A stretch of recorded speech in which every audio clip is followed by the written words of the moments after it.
Bonjour à tous, bienvenue dans Bonjour chez vous, dernière semaine de l'année 2025, même pas semaine complète.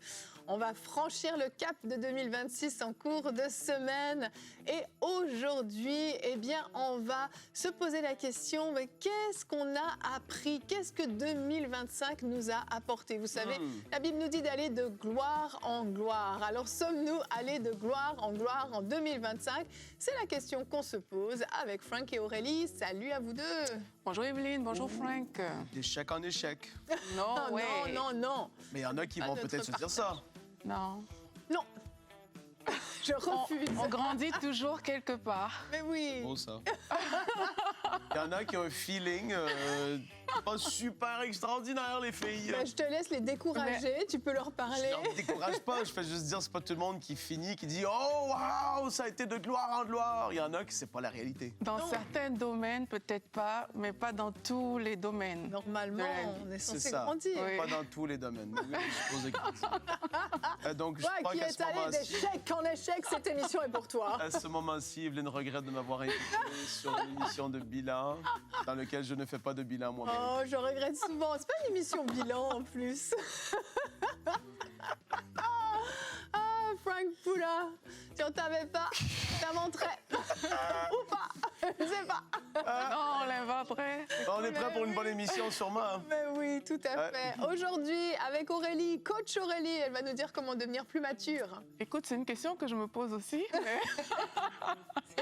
on va essayer de répondre à ça dans la rubrique Conseil du coach. Oui. C'est bon. Et tu auras un témoignage aussi, le dernier de 2025. Oui, Sandrine du Burundi. Je crois que j'ai pas beaucoup vu le Burundi dans nos témoignages. Ami donc, burundais, coucou. vous salue. Yeah, Burundi. Et Sandrine, elle nous dit les oppressions nocturnes sont terminées. Sandrine, dors en paix. Merveilleux, merveilleux. Est-ce que tu sais dire quelque chose en Kirundi, toi qui es allé au Burundi cette année 2025? Tu t'en souviens d'une ou pas? Je connais un chant. Vas-y. Je l'ai déjà chanté. Inziza. Yo mana. Inziza. Yo mana. Inziza. Inziza. Inziza. Yeah. On j'ai fait entendu- Chris Ndikumana. J'ai entendu mon ami Chris Ndikumana rire à haute voix derrière l'écran.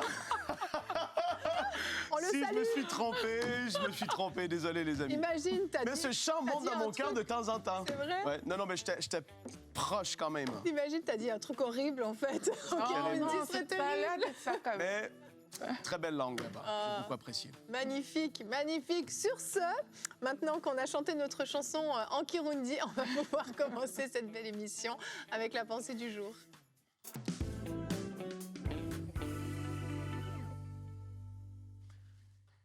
Comme je l'ai dit, je ne fais pas de bilan. Mais ce que je fais, je me pose la question quand même, Seigneur, c'est une forme de bilan. Seigneur, est-ce que, comment cette année, est-ce que j'ai l'impression d'avoir progressé spirituellement avec toi? Et puis, comment est-ce que je peux aller encore plus loin l'année prochaine? Amen. C'est quelque chose que tu n'étais même pas obligé d'attendre le 1er janvier pour le faire. Ça, on le sait, c'est un peu tout le temps. Mais moi, c'est déjà à partir du mois de novembre, décembre, je peux avoir des fois juste une pensée de l'année prochaine, qu'est-ce que je vise? Qu'est-ce qui est devant moi? Qu'est-ce qui s'en vient? Et ça, vous savez, bon, je partage 2 versets. Lamentation 3:40. Oui, lamentation. C'est pas quelqu'un qui dit d'échec en échec. Et tout à l'heure, j'ai dit ça parce qu'il y en a qui ont un sentiment comme ça, je l'ai dit, les filles, mais ce n'était pas prophétique. Oui, bien sûr. Maintenant, la parole dit, Lamentation 3:40, recherchons nos voies et sondons-les et retournons à l'Éternel. Recherchons nos voies, sondons-les. Là, t'es appelé à sonder et même où est-ce que tu en es spirituellement avec le Seigneur, c'est quelque chose de bon. Les enseignements, toi qui regardes peut-être Bonjour chez vous, à tous les jours de l'année, que Dieu te bénisse. Maintenant, qu'est-ce que tu as appliqué concrètement dans une des émissions? Moi, tu sais, il y a des moments, parfois, des messages, il ne va pas y en avoir 25 forcément dans l'année, mais il y a 1, 2, 3 messages, des prédications, des choses que j'entends qui m'impactent, qui font que wow, tu es un peu bouleversé. Tu entends une parole de révélation. Et là, tu te dis, Seigneur, je dois l'appliquer. Je dois monter à un autre niveau. Je dois monter plus haut sur la montagne vers toi, dans ta gloire, dans ta présence. Seigneur, je ne veux pas me contenter de là où est-ce que je suis, mais je vais aller tellement plus loin. Le psaume 139, versets 23 et 24. « Sonde-moi, ô Dieu, et connais mon cœur. Éprouve-moi et connais mes pensées. Regarde si je suis sur une mauvaise voie et conduis-moi sur la voie de l'éternité. » Là, aujourd'hui, est-ce que tu te dis que c'est le timing, c'est le temps de Dieu pour toi de changer de voie, même si elle n'est pas mauvaise, même si ce n'est pas une voie de péché, une voie qui est terrible. Non, mais tu es peut-être pas pleinement sur la voie que Dieu avait tracée pour toi. Et aujourd'hui, c'est le temps de se réajuster et de pouvoir regarder derrière toi et de te dire, cette année, cette parole prophétique avait été dit dans une conférence à laquelle j'ai assisté. Et tu te dis, je l'ai appliqué, je l'ai reçu et maintenant, je vais foncer avec ça. Quelle est cette chose que tu as reçue cette année qui fait que tu as l'impression d'avoir progressé? Peut-être que c'est un moment, quelqu'un a prié pour toi, une imposition des mains, il y a une grâce qui est descendue sur toi. Je ne sais pas qu'est-ce que c'est. Mais je prie que tu puisses vraiment en être conscient et de te dire, je rentre en 2026, j'entre dans cette nouvelle année avec quelque chose de frais, quelque chose de nouveau et une expectative renouvelée pour ce qui est devant. Je prie que tu ne rentres pas en découragement, mais en expectative de la gloire de Dieu, de sa présence, des portes ouvertes, la faveur sur ta vie, toutes sortes de choses extraordinaires. Aujourd'hui, lève les yeux et dis-toi, non, c'est pas terminé pour ma vie, je suis encore ici. Il y a quelque chose que Dieu veut faire à travers de moi. Et je prie dans le nom de Jésus que ça soit révélé. Et même si tu as eu cette impression, toi, cette année, d'avoir été comme des situations difficiles à une autre et à une autre, mais je prie que ça débloque dans ta vie au nom de Jésus-Christ. Amen. Qu'il y ait un shift, un changement dans ta vie. Que la grâce de Dieu, l'onction de Dieu te touche maintenant. Amen. Dans cette émission de fin d'année. On n'est pas là pour discuter, mais on est là pour progresser, aller de gloire en gloire. Alléluia! Amen. Marigande brosi. Oh, il est en feu pour la fin d'année. Amen, amen. Dites amen à la maison, il faut recevoir. Hein. C'est des déclarations qu'il faut recevoir vraiment par la foi.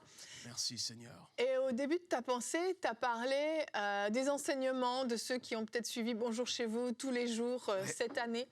Et en fait, si on fait un petit calcul rapide, on va dire une 50aine de dimanches se sont écoulés dans l'année 2025. Donc 50 prédications différentes qui ont été entendues. Les émissions qu'on peut suivre, que ce soit Bonjour chez vous, Prière inspire à table avec Annabelle, Teach, Face à face, peu importe, Délicieuse. Oui. On en a fourni du contenu et peut-être que vous écoutez même d'autres prédicateurs, etc. Donc, imaginez le nombre d'enseignements que vous avez entendus tout au long de cette année. Et de se dire, qu'est-ce que j'ai gardé? Qu'est-ce que j'ai reçu? Comme tu le dis, on ne peut pas être transformé par toutes les prédications qu'on entend. Il y a des thèmes qui nous concernent plus que d'autres. Des fois, on n'est pas encore dans cette saison, ou des fois, on n'est pas concerné simplement parce que, bon, voilà, c'est quelque chose qui est déjà acquis. Mais la parole doit opérer une transformation. La Bible dit dans notre verset du jour, qui est Jacques 1 au verset 25, « Mais celui qui a plongé les regards dans la loi parfaite, la loi de la liberté, et qui a persévéré, celui qui n'a pas oublié ce qu'il a entendu, mais qui se met au travail, celui-là sera heureux dans son activité. Yes. » On a entendu énormément de choses. Quels fruits ça a produit dans nos vies. Je pense vraiment qu'il faut des fois s'arrêter puis se demander, est-ce que j'ai écouté avec attention? Est-ce que j'ai écouté dans le but de recevoir et de vraiment mettre en pratique? Ou est-ce que j'ai écouté juste pour entendre et pour dire « Ah, c'était un bon message ». Et puis, pouf, ça s'arrête là. La parole doit produire un fruit dans notre vie, vraiment. Oui, la parole doit produire un fruit et ça doit même devenir un style de vie. Que de savoir que, comme Frank disait, c'est pas obligé d'attendre le premier de l'année pour faire le bilan. Ouais. Même juste comme ça, il y a les choses que le Seigneur va vous mettre à cœur. Et moi, personnellement, comment est-ce que je vis parfois certaines choses? C'est en fonction de ce que le Seigneur m'a mis à cœur. Ça peut même être une journée, une semaine. Est-ce que je l'ai vraiment fait en fait? Est-ce que je l'ai vraiment accompli? Et ça m'aide à me situer pour me dire, Aurélie, il faut que tu fasses des efforts. Ou alors, même si je ne le fais pas tout de suite, ça me donne comme un objectif pour la prochaine fois. Et je pense que quand on parle de bilan, c'est un peu de ça qu'on est aussi en train de parler, c'est que les gens ne se condamnent pas s'ils réalisent que, OK, j'ai écouté toutes les émissions de Bonjour chez vous cette année. Et à la sortie de là, bon, j'ai retenu quelque chose et tout, mais je n'ai peut-être pas assis vraiment tout ça à l'intérieur de moi. La bonne nouvelle, c'est qu'il n'est pas trop tard. Il n'est pas trop tard. Et le but de faire un bilan, c'est pas de se flageller, c'est pas de se condamner. C'est vraiment de réaliser que, OK, par rapport à ma façon peut-être d'entendre les messages, j'ai besoin de traduire ça en quelque chose de concret que je peux appliquer dans mon quotidien chaque semaine. Et ça va peut-être devenir un objectif pour 2026. Parce que parfois, les gens font des bilans et à la fin, tu vois beaucoup de choses que tu n'as pas réussi, en fait. Mais le bilan ne te donne qu'une indication. Et cette indication-là a pour but de te faire progresser pour le futur. Et parenthèse, parce qu'il faut que je parle de ça, on a fait des émissions Teach en fin du mois de novembre sur le bilan. Et c'est très intéressant parce que ça concernait différents aspects de la vie. Donc, il y a un jour, par exemple, c'est le bilan personnel. Un autre jour, c'est le bilan financier. Un jour, c'est le bilan pour le couple, le bilan au niveau du ministère. Et c'est intéressant parce que c'est différents aspects de la vie que ça touche. Et là, le pasteur Atom, ça donnait vraiment des points d'évaluation. Sur le plan personnel, qu'est-ce que je peux évaluer tout au long de l'année? Est-ce que j'ai été obéissante envers le Seigneur? Est-ce que j'ai pris des pas de foi personnels ou pas, des choses comme ça. Donc, je pense que si vous avez besoin d'un outil aussi pour vous aider à faire un bilan dans différents domaines de votre vie, ben, référez-vous à ces émissions Teach. Mais c'est important ce que tu dis par rapport aux différents domaines, parce que justement, quand je t'écoutais, je réfléchissais et je me disais...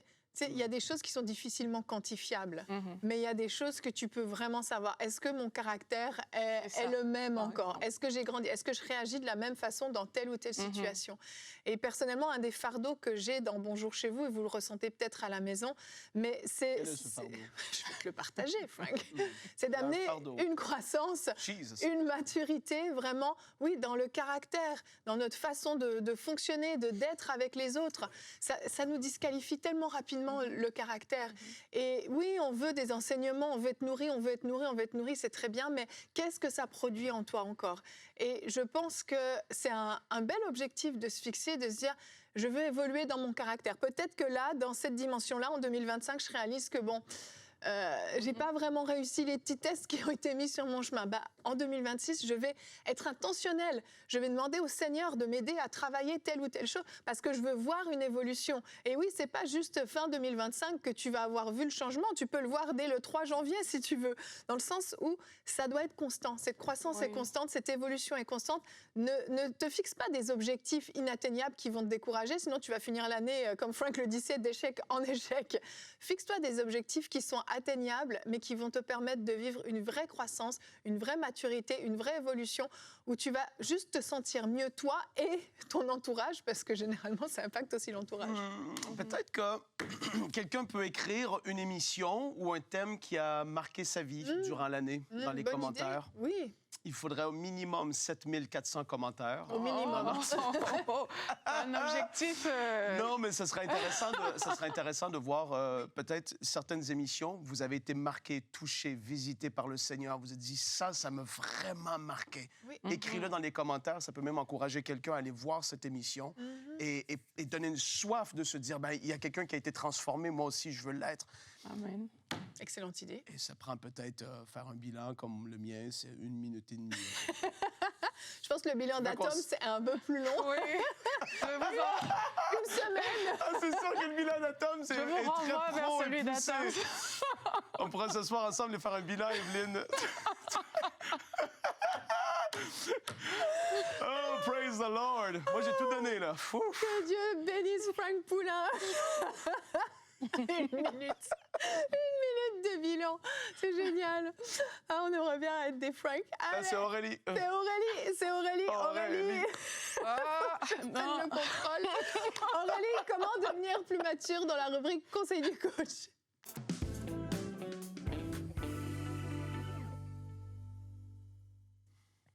Alors, comment devenir plus mature? C'est la question qu'on se pose aujourd'hui. Bonne question. Et c'est très, très bien de réaliser, en fait, lorsqu'on fait le bilan, qu'on est à un certain niveau et qu'on a besoin d'aller plus loin. Donc, même si tu t'es évalué, tu as vu que tu étais la meilleure personne de la Terre dans un certain domaine, tu dois aller encore plus loin parce que toute notre vie sur la terre, c'est un processus pour qu'on puisse ressembler à Jésus-Christ. Donc, on parle de maturité, mais la maturité, c'est quoi? De façon simple, la maturité, ça veut dire grandir. Ça veut dire passer d'un point A à un point B qui est beaucoup plus loin que le point A, bien entendu. Et c'est aussi pour ça que faire le bilan est vraiment important. Maintenant, pour un chrétien, c'est quoi la maturité? Bien, la maturité, c'est grandir pour ressembler à Jésus-Christ. Et vous connaissez ce verset de Éphésiens 4 au verset 13. C'est Paul qui parle. Il dit « Jusqu'à ce que nous soyons tous parvenus à l'état d'homme fait, à la mesure de la stature parfaite de Christ. » Donc, en tant que chrétien, on doit parvenir à cette stature parfaite de Christ. Le Christ doit de plus en plus être formé en nous. Et c'est comme ça que nous, les enfants de Dieu, on saura qu'on a grandi. Lorsqu'on te regarde, si on voit de plus en plus Christ, ben là, tu sais que tu es en train de grandir. Et quand je dis ça comme ça, il y a quelqu'un qui va me dire « Mais Aurélie, c'est impossible de devenir comme Christ. » C'est pour ça que c'est un processus. Et c'est un processus qui va durer toute notre vie en tant qu'enfant de Dieu. Et l'important dans ce processus-là, bien sûr, c'est de progresser. C'est pour ça qu'on parle de maturité. Donc, avant de vous dire comment, concrètement, on peut développer sa maturité, j'aimerais aussi vous dire que la maturité va affecter tous les domaines de votre vie. Donc là, dans cette émission, dans la première partie, on a beaucoup parlé de ce que la parole de Dieu a produit à l'intérieur de vous, mais vraiment, être mature, ça va affecter votre couple, l'éducation de vos enfants, votre positionnement dans la société. Ça va affecter vos pensées. La Bible nous parle du renouvellement de l'intelligence. Yveline en a parlé, ça va affecter aussi votre caractère, le fruit de l'esprit à l'intérieur de vous. Est-ce qu'on peut le voir? Vous savez, la parole de Dieu dit, lorsque j'étais enfant, je parlais comme un enfant, je pensais comme un enfant, je raisonnais comme un enfant. Lorsque je suis devenu homme, j'ai fait disparaître ce qui était de l'enfant. C'est ça la maturité, c'est qu'à un moment, on a un enfant dans différents domaines de nos vies, mais après on grandit et il y a des choses de l'enfant qui doivent disparaître de l'intérieur de nous. Il y a des disputes dans lesquelles on te voyait hier qui ne doivent plus faire partie de ta vie aujourd'hui parce que tu as grandi dans ton caractère. Il y a peut-être une colère qui était là hier qui doit disparaître. Le fruit de l'esprit doit être de plus en plus visible lorsqu'on aspire à être mature. La maturité aussi, c'est dans notre relation avec Dieu et avec les hommes. Je le dis pourquoi? Parce que beaucoup de personnes, justement, lorsqu'on parle d'aller plus loin, de faire un bilan, beaucoup vont s'arrêter aux finances. Les finances, c'est l'un des points où les gens aiment le plus faire le bilan. C'est OK, ma vie financière, mes investissements, etc. Ils vont aller chercher ces choses-là. Certains vont aller dans le couple, dans la famille. C'est des bonnes choses, mais parfois, on ne réalise pas que devant Dieu, on a besoin de grandir et aussi devant les hommes. La Bible nous dit dans Luc 2, au verset 52, « Jésus croissait en sagesse, en stature et en grâce devant Dieu et devant les hommes. » Si on dit que Jésus grandissait, il était en train de devenir mature en sagesse et en grâce, aussi bien devant Dieu que devant les hommes. Dans 1 Samuel 2, au verset 26, la Bible nous dit « Le jeune Samuel continuait à grandir et il était agréable à l'Éternel et aux hommes. » Donc vous voyez, dans la maturité, il y a la dimension « je suis agréable à Dieu », mais aussi la dimension où je suis agréable aux hommes. Donc, toutes les personnes qui pensent qu'être mature, c'est juste grandir dans ma foi, c'est ça, parce que la foi va impliquer que tu es agréable aussi aux hommes, mais il ne faut pas négliger son caractère, parce que comme Yveline l'a dit, c'est important et c'est crucial de développer ce caractère-là et de grandir à ce niveau-là. Donc maintenant, comment est-ce que tu peux faire pour grandir? Comme je vous ai dit, ça concerne tous les domaines. Donc, je vais vous donner des aspects généraux. Maintenant, si tu sens qu'il y a un domaine dans lequel le Seigneur t'interpelle, alors qu'on est en train de faire cette émission, tu sens que, OK, moi, je dois vraiment grandir dans ma foi, ben, prends ce qu'on va dire aujourd'hui et applique-le pour ta foi. Et tu vas voir que parce que tu mets en pratique la parole, tu fais quelque chose qu'on a dit tout à l'heure, tu n'as pas juste écouté, tu vas chercher, tu mets en pratique. Je crois que le Seigneur, il va se manifester. D'ailleurs, moi, ça m'est arrivé, hein.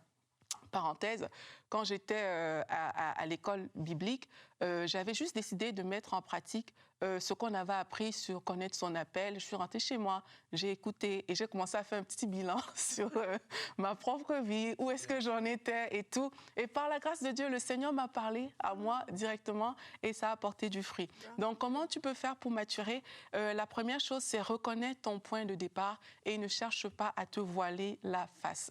Il y a trop de personnes qui nient là où ils en sont aujourd'hui, qui se ferment les yeux comme si on ne veut pas voir que voici là où j'en suis en fait. Reconnais que je suis à ce niveau. Reconnais que dans ce domaine-là, je ne suis pas au point. Tout simplement, j'ai besoin de grandir. Ne pense pas que parce que tu es un adulte, tu n'as rien à apprendre même des plus jeunes que toi ou dans des domaines particuliers. Si tu reconnais, par exemple, que dans ton couple, il y a des choses que tu ne mets pas encore en place, reconnais simplement que, OK, Seigneur, j'ai besoin de grandir dans ce domaine du couple. Et alors qu'on est en train de parler, je crois que plusieurs, vous devez même prier le Seigneur pour dire, Seigneur, ouvre mes yeux pour que je voie le domaine dans lequel tu veux que je grandisse pour cette année qui vient, par exemple, et pour que tu puisses travailler dans ce domaine-là. Donc, reconnais ton point de départ et ne nie pas, en fait.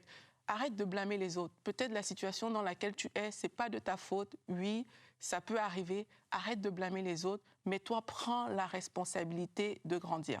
Décide d'avancer. Ça, c'est la deuxième chose que je te conseille de faire. Maintenant, tu as reconnu que, OK, je ne suis pas au point dans ce domaine de ma vie. Je décide d'avancer. Et dans la parole de Dieu, on le voit, on voit comment, par exemple, Pierre, il a pris ses responsabilités alors qu'il avait renié Jésus. Il a décidé d'avancer. Il n'est pas resté au stade de « OK, je ne suis pas digne, j'ai renié Jésus, etc. » Paul également, Paul s'est fondu dans la masse avec les disciples. Paul aurait pu faire son ministère à part, mais il a décidé d'avancer. Il est allé avec les frères. Il savait que les frères, voilà, avaient une petite peur de lui parce qu'on ne savait pas sur quel pied danser avec lui, mais il a quand même décidé d'avancer. Toi aussi, par rapport à ce que tu vas rencontrer, le domaine dans lequel tu as besoin d'être mature, décide que je vais avancer dans ce domaine-là. Je ne vais pas me cacher. S'il faut demander pardon à quelqu'un, vas-y, fais ce pas. Demande pardon parce que tu as besoin d'avancer. S'il faut aussi pardonner une personne qui t'a fait du mal, parce que c'est quelque chose qui te bloque à l'intérieur de toi, pardonne et avance, mais ne reste pas au statu quo. Maintenant, sois enseignable également dans le domaine dans lequel tu veux grandir. Tu vois, et une façon d'être enseignable, c'est quoi? Par la parole de Dieu. Je me rappelle, un moment, je voulais plus me fâcher pour tout et pour rien. Ah, je sais. Quand j'étais jeune, j'avais ce qu'on appelle des réactions épidermiques. Je pouvais m'emporter pour un tout, pour un rien. Tu vois, et j'ai travaillé, mais je me suis pas concentrée en fait sur cette colère que je pouvais manifester. À un moment, je me suis juste concentrée sur la parole de Dieu. Que dit la Bible à propos de la douceur? Et le fait d'observer ça a fait de moi une personne plus douce. Aujourd'hui, où j'ai plus besoin de m'emporter sur certaines choses, je peux garder mon sang-froid. Et je pense qu'il y a beaucoup parmi vous, vous avez juste besoin d'arrêter de regarder à la difficulté, au problème, mais de vous concentrer sur la parole de Dieu. Et une autre façon de faire aussi, quand on veut grandir, c'est de regarder autour de nous. Il y a peut-être une personne que quand tu regardes, tu dis « Waouh, dans ce domaine où je veux grandir, cette personne-là semble exceller, elle semble faire des choses mieux que moi. Donc, je vais observer à cette personne et pourquoi pas, tu peux même prendre des conseils chez cette personne-là. Donc, restons enseignables lorsqu'on veut grandir. Amen. Une autre chose aussi, c'est de poser des petites actions qu'on peut évaluer facilement. Evelyne a parlé tout à l'heure des objectifs atteignables. Donc, dis-toi que, OK, j'ai besoin de grandir dans ma foi. Par exemple, quelle est l'action que je peux poser pour évaluer? Si je sais que je doute toujours de ce que Dieu pourvoit, mais là, je vais me dire, OK, Seigneur, je choisis de ne plus avoir cette peur à l'intérieur de moi. Et tu te donnes même une semaine juste pour rester dans ce repos de la présence du Seigneur. Je fais exprès de prendre un truc qui a l'air abstrait, qui n'est pas vraiment quantifiable.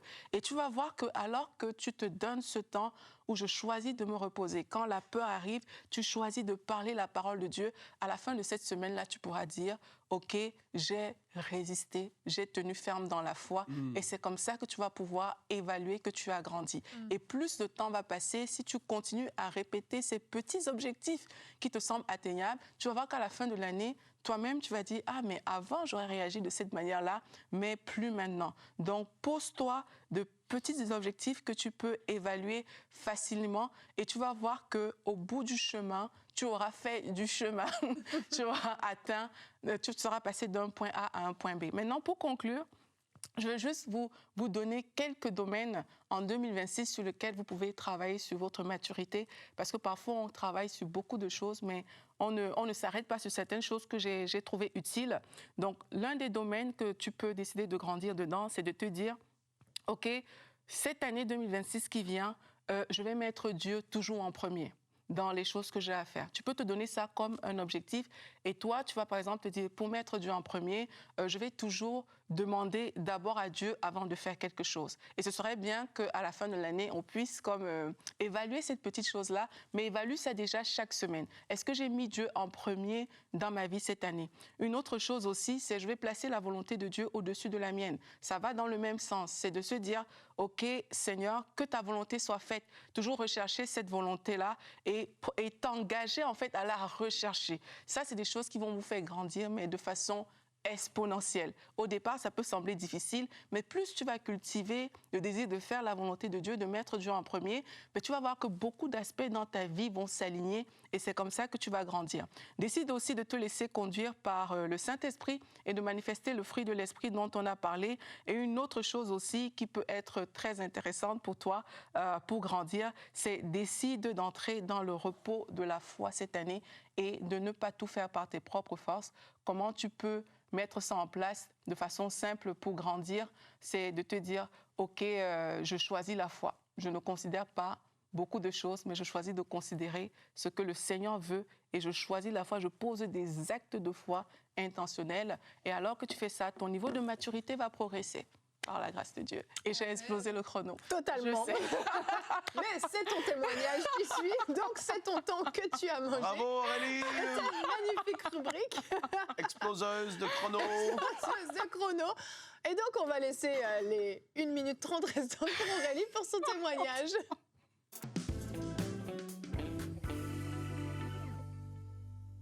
Donc, Sandrine du Burundi qui nous dit qu'elle veut témoigner à propos d'une émission Bonjour chez vous qui avait été faite. Le thème, c'était Oppression nocturne, il est temps que ça cesse.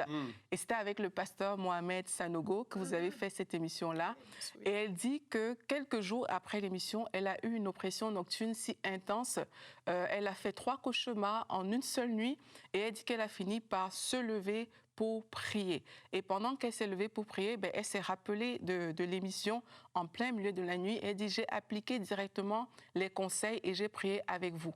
Non seulement j'ai pu me rendormir en paix, mais aussi les nuits suivantes sont devenues les plus paisibles qui soient. Je ne me réveille plus fatiguée comme avant et je m'endors rapidement. Que l'Éternel vous bénisse abondamment. Vos émissions sont une bénédiction. Gloire à Voilà. Dieu. Tu avais fait une super pensée du jour dans cette émission. Je m'en souviens. Merci, Je m'en souviens pas, moi. T'étais pas là. pas dedans. Et le pasteur Mohamed Sanogo qui était là. Merci Aurélie pour cette belle rubrique et ce beau témoignage. Bravo Aurélie. On rend grâce à Dieu pour la vie de Sandrine. Et nous, on se retrouve demain. On aura un invité. On termine l'année et on commence la nouvelle année avec un invité, le pasteur et prophète Pierre-Daniel Martin. Une grande source de bénédiction, un homme rempli de sagesse que vous allez peut-être découvrir dès demain.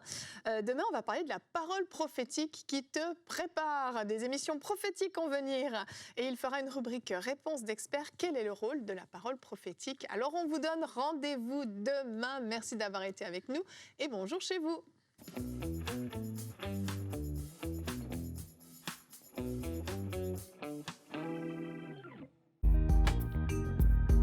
Merci à tous nos précieux partenaires, grâce auxquels cette émission a pu être réalisée. Vous aussi, rejoignez la grande famille des partenaires d'EMCI TV en faisant un don sur emcitv.com/don.